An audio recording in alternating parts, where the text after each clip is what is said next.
Welcome to 9V news. నా పేరు సుమలత. శ్రీ దుర్గా మల్లేశ్వర దేవస్థానం ఇంద్రకీలాద్రి నందు గాజుల మహోత్సవ అలంకరణ అంగరంగ వైభవంగా జరుగుతుంది. కార్తీక మాసం అవటంతో భక్తుల రద్దీ నిమిత్తముగా రాష్ట్ర నలుమూల నుంచి భక్తులు ఎక్కువగా వస్తూ ఉంటారు. కాబట్టి భక్తులకు ఎలాంటి ఇబ్బందులు కలగకుండా ఆలయ అధికారులు తగు జాగ్రత్తలు తీసుకున్నారు. కార్తీక మాసంలోనే గాజుల మహోత్సవం ఎందుకు జరుపుకుంటారు, కార్తీక మాసంలో అమ్మవారికి ఎలాంటి అలంకరణలు చేస్తారు అనే అంశాలపై దుర్గగుడి ప్రధాన అర్చకులు శివప్రసాద్ శర్మతో 9V ప్రతినిధి Suma face to face. Durga Malleswara దేవస్థానం ఇంద్రకీలాద్రి నందు గాజుల మహోత్సవం అంగరంగ వైభవంగా జరుగుతుంది. ప్రత్యేకంగా గాజుల మహోత్సవం ఈ కార్తీక మాసంలో ఎందుకు జరుపుకుంటారు ఏంటన్నది శివప్రసాద్ శర్మ సార్ అయితే ఉన్నారు. చెప్పండి, కార్తీక మాసం అప్పుడే గాజుల మహోత్సవాన్ని జరుపుకోవడానికి గల కారణం ఏంటంటారు? జయ దుర్గాజయ నమః. సర్వమంగళ మాంగళ్యే శివే సర్వార్థ సాధకే శరణ్యే త్రియంబకే దేవి నారాయణి నమోస్తుతే.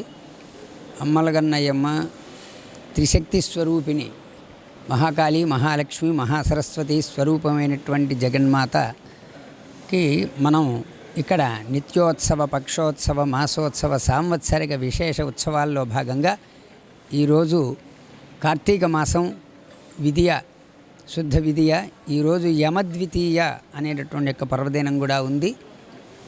ఈ యమద్వితీయ నాడు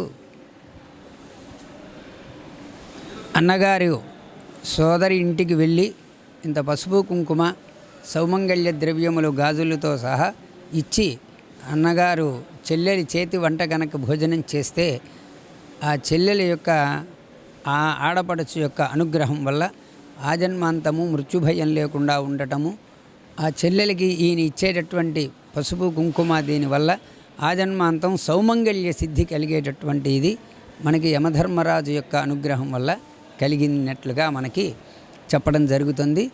ఈరోజు యమద్వితీయ అని కూడాను, ఎందుకంటే యమధర్మరాజు ఈరోజు విధియ నాడే ఆ సోదరి ఇంటికి వెళ్ళి మృష్టాన్న భోజనం స్వీకరించి ఆ భోజనం పెట్టినందుకు గాను ప్రతిఫలంగా సౌమంగళ్య ద్రవ్యములన్నీ కూడా, ఎందుకంటే స్త్రీ ముఖ్యంగా కోరేది సౌమంగళ్యం, సౌభాగ్యము, అందుకని ఇచ్చి వచ్చాట.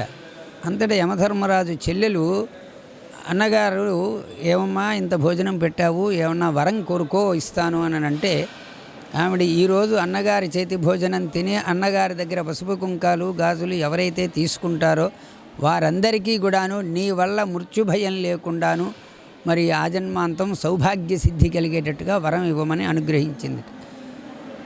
దీనివల్ల యమధర్మరాజు ఈరోజు ఎవరైతే ఆ పని చేస్తారో వారందరికీ కూడా ఆజన్మాంతం సౌభాగ్య సిద్ధి కలుగుతుంది అని చెప్పని వరం ఇచ్చాట. అందువల్ల ఈ యమద్వితీయ నాడు ఆడపిల్లకి గాజులు ఇస్తే చాలా సకల సౌభాగ్యాలు సిద్ధిస్తాయి. అందువల్ల ఈ రోజున అమ్మవారికి గాజులు అలంకారం వేసి ఆ గాజుల్ని తర్వాత అందరికీ కూడాను పంచిపెట్టడం.